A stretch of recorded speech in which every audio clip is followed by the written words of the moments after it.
ですか？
Well, the very first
want to make a new folder on my desktop. So I'm just going to right click, new folder, and my first website.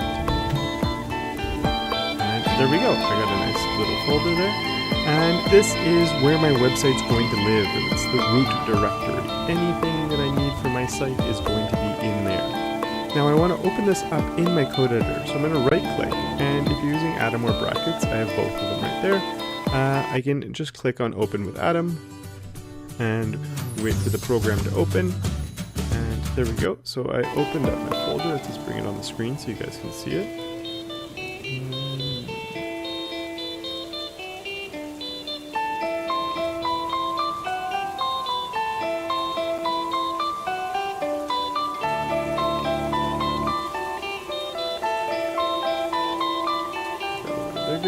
There we go. Great. So I've got it open, but there we go. Screen, so you get them to open. And there we go. So I open, and both of them right there. I can just click on open with Atom, and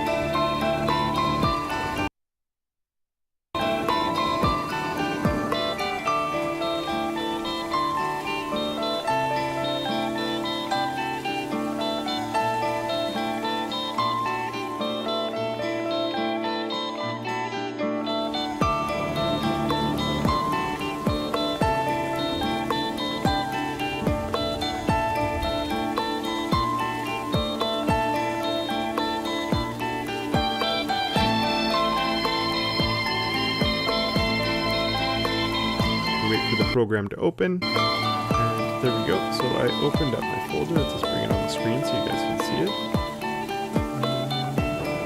Bigger. There we go. Great. So I've got it open, but there's nothing here. So we actually need to go ahead and start working. Now, one thing, if you are using like Atom like I am, it's possible you don't have anything along the top here. So if you want to get to any of them, if you just have to push Alt, the Alt key on the keyboard brings up this little menu. So to make your first file, we just go to File and File New, or you can use the either if you're on a Mac, Command N, or on a PC, Control N to make your new file. And I have a nice little untitled file here. Now, one thing you have to know is code editors, they can deal with lots of different types of files. Just like with Microsoft Word, you can save a doc file, the new docx files, PDFs, and some other stuff from there as well, RTFs and whatnot. And it's a little bit of the same deal here, except there's no default. It's not like Word where the default is a doc and there's all these other options. In this case, there's no default. There's a whole bunch of different things from each one to save my file. And I'm going to call it index.html. And I have to write the HTML out. It's not like those other ones, as I just mentioned, there's no default. So I'm going to write out .html, and I'm going to push save. And we can get going. Now there's a reason I'm calling it index.html, and it has to do with how servers work. And my index is with a lowercase I. We're always just going to be using lowercase stuff. And just for now, know that whatever you want your homepage to be, that has to be your index.html. We don't use homepage.html or home.html or anything else. The homepage of your site is your index.html. So we've got our HTML file, but well, what do we need to do now? A good thing to do is actually to open up your page. So I'm going to minimize this for 1 second. I'm going to find my folder, and I'm going to open up my index.html. Let's just bring that onto the screen so you can see it. And it's a nice blank document right now. Fix that up a little bit. And this is usually how I like to work. Let's open Atom back up.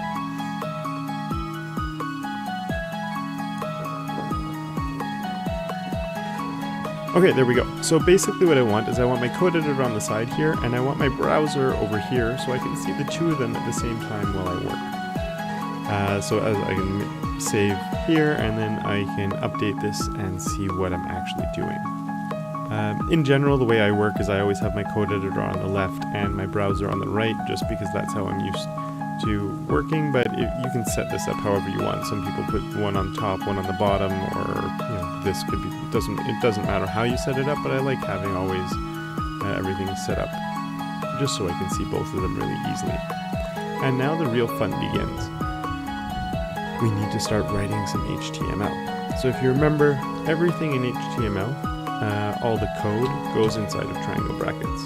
It's giving me an error because I have nothing in there. And the first thing we need to do is put in this line of code. I have to say doctype HTML. So just like my code editor can create a whole bunch of different types of files, the browser can read lots of different files. It can be a CSS file, JavaScript file, or an HTML file, PHP file. There's a whole bunch. So this is a really important line. It always goes right at the top, and it's telling the browser that it's looking at an HTML file. This is sort of the standard way of writing it, where this is always in capitals, so it's exclamation mark. Let's make that a little bigger. So we have our exclamation mark doctype, and then the HTML, and it's all inside of my triangle brackets. Now this part can seem a little bit redundant, but what I'm going to do now is I'm going to come down and I'm going to put HTML, and what we want to do next is we need to close our HTML. So open triangle bracket, I'm writing out HTML, closing triangle bracket, and then down here at the bottom the same thing but with my /, just like we looked at the last video. So this seems a bit silly. We're telling our browser that we're looking at an HTML file, and then we're coming here and we're telling it that starting here will be HTML and the HTML ends here. But as redundant as it seems, we do have to do it. And one thing you'll notice is everything I put in my tags is lowercase, except for this doctype. In general, everything in the tags is lowercase, and you'll be good to go. So a few other new tags that we're going to look at. Every website has two parts to it. It has what we call the head, close head, and the body, close body. Now let me space this out a little bit. I'll put more space there. I wouldn't normally put all this space, but I just want to make it a bit easier for you guys to see. So here I'm opening my head and I'm closing my head, and here I'm opening my body and I'm closing my body. The head is where the extra information goes. This stuff doesn't show up on the screen, but it's essential to getting things to work properly. Plus, we can add a little bit of extra info in there too. And the body, this is where all the content goes. Anything we want the person to see on their screen in their browser here, that has to go inside the body right here.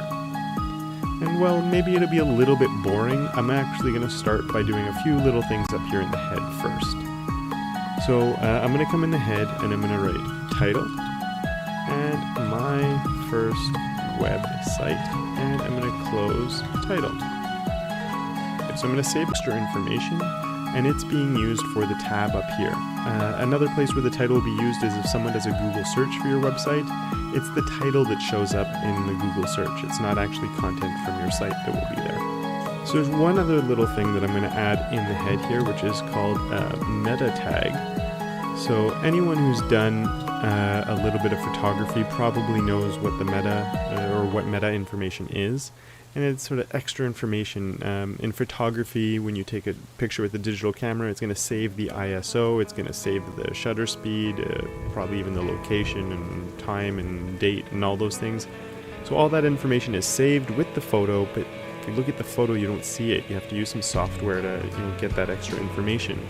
So a meta tag like this is a little bit the same.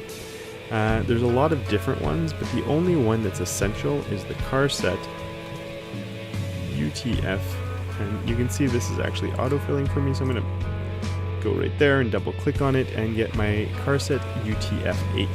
And this seems a little strange. Basically, we're just telling the browser what character set we're using. it's all about the characters that are embedded. So all these letters that are on the screen, the computer doesn't really know what an F is. It's using this encoding system, and UTF-8 is sort of the standard for most languages these days. And it just saves all the characters that we'd ever want to put on the screen, and we have to tell the browser that this is what we're going to be using. The other thing you'll notice here, and most of these code editors do this by default, but my head is here and it's closing here. When I click there, it's even underlining it to make it more obvious. And then this is indented. And this indentation is just to make it more visually obvious that this stuff is inside there. So I could write it like this, it wouldn't make any difference to the browser, but by having it spaced out, and you can either do that with the tab key, and I'll come here and I'll push tab, and it creates just that space. Other people like using the space bar, 2 or some 4 spaces. And it's just to make a nice visual representation that this stuff is inside my head. And you could even do the same thing here with your title if you wanted to. So I have open title, this is inside my title tag, and then close title. But I think it's just a little easier to read for a nice little short thing like that, just to put it in my title. Now we can finally put some stuff on our page. We can actually see some things showing up here. So let's just jump right into our body tag. And I'm going to push tab because I'm inside my body tag, and let's just, my first website. I'm going to push save, refresh, and look at that, I have some content on my page. I've just noticed when I'm saving most of the time here, I've been pushing Control S, or if you're on a Mac, that'd be Command S, which is file and just save. Whenever you see me doing this, I'm just Control S-ing and then refreshing. It's much faster for me than having to jump up here every time. So I've been doing that just in case you're wondering why you don't see me saving the file. I can still get it to work. So we don't really have much content on our page right now, but hey, it took us a lot of work just to get to this point. So give yourself a nice pat on the back for making it this far. And in the next video, we're going to start looking at really putting some content in here, because just this little line of text isn't very much. So we're going to start exploring paragraphs and headings and getting some content on there that looks a little bit better. But be happy with what you have. And a little pro tip, I'm going to clean this up a little bit. Let's just take out some of this extra space that I don't need. And I don't really need this line.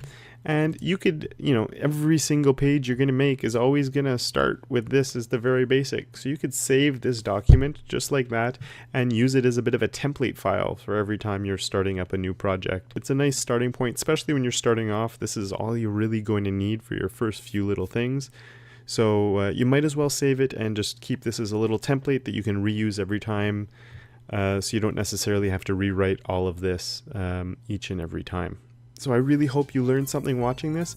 I hope that it made sense, and I hope that it's nice and clear and that you've been able to follow along. If it wasn't clear, if you have any questions whatsoever, hit me up down in the comments below. I definitely will get back to you. Keep on watching. We're going to get on and be doing a lot of really cool stuff. It starts off really slow. We have a white page, some black text on there, but really, really soon you're going to be doing something really awesome. So keep following along. Subscribe to the channel so you don't miss any of the videos that are coming up, and have yourselves a great day.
Гексаспрей показан при боли в горле.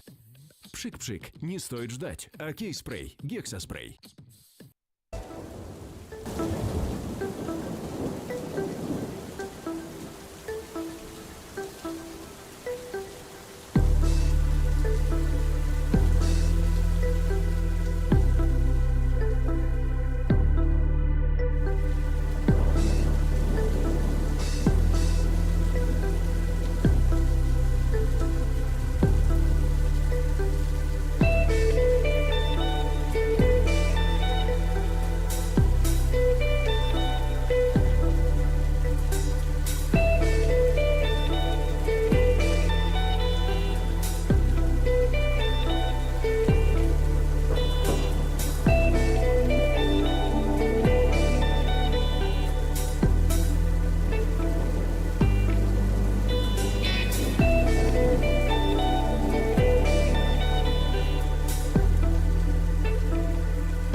remember from the last video, we got my first website up here, and that's all we did.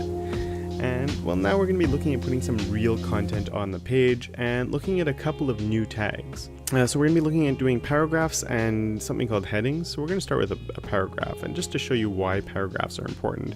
So we've got my first website, and then why don't we just come down here and write, this is really cool. I'm building a web page. And I'm going to save that, and I'm going to refresh, and I bet you that's not quite what you expected to happen. So I have my first website, and I have this is really cool. I'm building my web page, and well, they're all on the same line, but I put a nice big space here. What's going on? Well, the problem is the browser doesn't really know what this empty space is. The browsers pretty much ignore empty space. The only spaces they care about are the first one. So it's treating this whole thing here the same way as it's treating this one space here. Just to show you also, I could come here and put a whole bunch of spaces. Let's save that. So file, save, and let's hit a refresh, and it looks exactly the same. So the first space counts, and after that, they're all completely ignored. So if we want these to be different paragraphs, we actually have to tell the browser that we want them to be two different paragraphs. As you might have guessed, we have a tag for paragraphs. Our paragraphs are nice and easy. It's one of the easy ones to remember. You're going to be using them a lot. It's a P. So I put my little triangle brackets, I throw a P in there, and that's telling it that I'm starting my paragraph. But obviously if I save that and I refresh, you saw it move down a little bit, but nothing really changes. So when I do my paragraph, I also need to tell it that I'm closing my paragraph. So this is the end of my paragraph, so I do that, slash, and I put my P, and I'll hit save, so Command or Control S, and I'll refresh, and there we go! I have two separate paragraphs now. These tags are telling it this paragraph is ending. It's going to come down and start the next one. And all of our text should end up being in a paragraph tag. Now, there's more than just paragraphs with a website. There's also what we call headings. So headings are a hierarchical. They pretty much go from most important to least important. So let's take a look at what those would look like. Let's just come down. We have 6 heading tags. So we have a heading, we have paragraphs, headings, but no, it's not just H, we have 6. So it's an H1. I'll just write heading 1 in there. Oops, heading 1, close H1. And let's save that and refresh over here and see what we got. And there's my heading 1. And you can see it's big, it's bold, it's much bigger than the text over here. So, it's more important, a heading is more important than a paragraph. So by default, the browser's making it bigger, it's making it bold, it's making it stand out. So you can take a guess. I have a heading 2. And I'm going to save and just take a little guess at what that might do and see if you were right. So a heading 2, as you probably assumed, is less important than heading 1. So it's still big, it's still bold, but just not as big and bold as my heading 1. And let's go through and do all of them. And okay, so I got my 6 headings there. Let's hit save and let's hit refresh. And you can see they're all bold and they go down in sort of descending order of size. The thing that's really important about headings is they actually have an actual importance to them. Google is looking at them. It knows that a heading 1 is probably more important than a heading 2 and a heading 3, so it takes that into consideration when it's reading the text on your site as well. So there's real meaning behind the headings. It's not just a visual representation. You're really saying this text is more important. And that is something that's important to know. Now, things to not do. One thing you do not want to do, H7. There is no H7. So I'm going to save that and refresh, and you'll see it looks just like a paragraph. So don't do H7, H8, H9. You have 1 to 6. And I've also seen people do things like P1. This is my first paragraph. Close P1, and then P2. This is my second paragraph. Close P2. So let's save that and refresh, and oh, right away you can see why you don't want to be doing this. It's not working. It doesn't know what the heck an H7 is or what a P1 or P2 are. They're not real tags, so we can't use them. They're not going to work properly. And I understand why people do it. We have H1 to H6, so why don't we have an H7? And if we have H1s down to H6s, why can't I number my paragraphs too? But it just doesn't work that way. All of my paragraphs are just P tags, and my headings I can choose from my H1 to my H6, and that's all that we can choose from. So that's a nice short video just looking at how we can start putting content on our page. We can start writing some stuff. So try it out, see how it goes for you.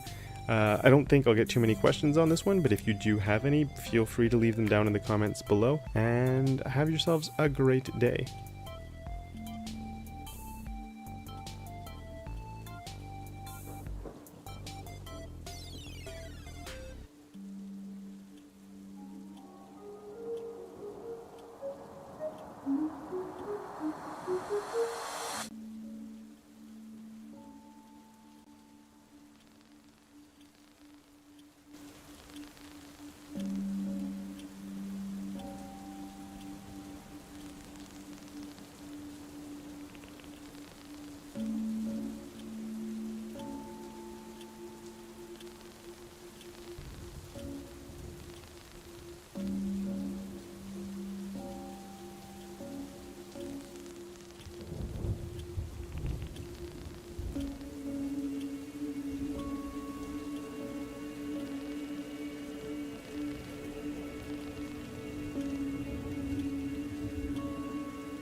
In this video, we're going to see how to make our text bold and italic, as well as how we can add comments to our code that the browsers won't read.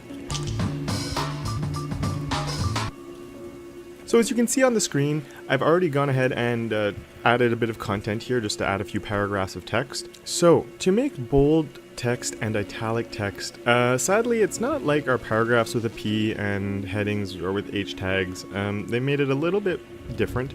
And it's because it's not necessarily about making things bold or italic, but it's about putting more emphasis and more importance on our text. So what I'm going to do is I want to make this first sentence here, so the first sentence right here, bold. And to do that, you want to use something called a strong tag. And then I'm going to come all the way to here, and I have to close my strong tag. I'm going to save this, and we'll refresh, and there you can go. You can see that everything has become bold that was inside my strong tag. So just to do that again, we'll do it on the last sentence in this paragraph, strong, and then I come all the way over here, close strong. And let's refresh, and now you can see this has also become strong, or bold. Just to show you why it's important to close your strong tag, if ever you forgot to close your strong tag, everything becomes bold. It's not going to end at the end of this paragraph, it just keeps going until the end of your document. So make sure you close your strong tags. And that should be a close / There we go. So let's come down to our second paragraph now and look at italic text. So just like the strong tag, we're making our text stronger. We're putting, it's bigger, it's more important. Italic text, the whole idea behind italic is we put emphasis on our text. So what we use for that is an EM tag, and that stands for emphasis. So let's just do this whole first sentence, close EM, save that, and refresh. And we can see here that it's become italic. Let me just zoom in a bit on the screen. So we can see our text has become italic there. Now, we're just learning HTML and CSS, so maybe you'd look at this later and go, oh man, I forget what the EM stands for. So let's look at doing an HTML comment. So I'm just going to come up here in this empty space here, and I'm going to put in a triangle bracket, exclamation mark, hyphen, hyphen. And you can see everything after that now is becoming gray, and this is an HTML comment, hyphen, hyphen, close triangle bracket. And what that's doing is it's closing my comment. So it's not like a regular thing. We have to tell it that it's a comment. So it's not just with my greater than and less than symbols or my triangle brackets. It's using this is telling it that it's the start of a comment, and this is telling it it's the end of a comment. And if I save my document and I refresh, we won't see any differences here. The comments are just notes to yourself or other people who are reading your code. So what you could do is you could say in here, EM stands for emphasis. This makes my text italic. And up here, we could put in another one. Strong makes my makes my text bold. And there we go. Thing that's important, we want to put a space here and here. It will still work if you do that, but it's possible you run into some issues depending on what symbols you have at the end. So always just do your opening, we do our exclamation mark, hyphen, hyphen, put in all of our comment, put in a space, put in your comment, space, and then put in the 2 hyphens and the triangle bracket there. Again, I'm going to save my document and refresh, and again you can see that there's no change there. Another thing you can do if you want bold italic text is you can put in M, and I can come here and do a close M. Save that and refresh, and you can see that it becomes bold italic. Now of course I don't need all of my text to be strong and bold. I could take this M tag here and maybe only make these last 2 words. So all of this is bold, then this is bold and italic, and then we close it all off. So it's regular bold, then I have my bold italic, and they both close right there. And then if I needed to, I could come down here and put in another strong tag, and I could close strong, and then over here I could come and put another M tag, and I could close M. Save. So there's my bold text, over here's my next italic text, and so on and so forth. Just as a quick side note, if you're looking online for some tutorials and stuff, you might see something called a B tag. Close B, and let's do this next word here, I, and I'll close my I over here. I'll save that, and you'll notice that it's actually working. So this word here is right there, it's bold, and this here is my italic text here. B and I are obviously much faster to write and easier to do. The problem is they have no meaning behind them. It's a visual representation of bold and italic, but it doesn't actually add importance to your text. And this is important. These days, one of the things we have to worry about with web design is accessibility. There's going to be people who are visiting your website that can't see the screen very well. They might have something called a screen reader which reads the website to them, and this takes strong and M into importance for putting more importance and emphasis on our text, whereas the B and I tags don't add any importance to the text. It's a visual representation, but it doesn't actually add meaning to our text. Just like in H1, it actually adds meaning. It's telling the browser that this is a title. It's not just making it bigger. It's giving it real meaning. The strong and the M tags give things real meaning. Let's add another little comment here, just as a reminder to yourself. Do not use B and I. They're not what we want to be using. So they're actually used for a few other things now, for little hacks that you might find, and you might see those later on as you explore web development a bit more. But for the most part, we just pretend they don't exist. Strong M, that's the right way to go. So thanks so much for watching up until now. I really hope you liked this video. If you have any comments, any questions, leave them down below in the comment section. And next video, we're going to be looking at links. We're actually going to add some interactivity to our site by linking to other pages, and that should be a lot of fun. I look forward to seeing you there.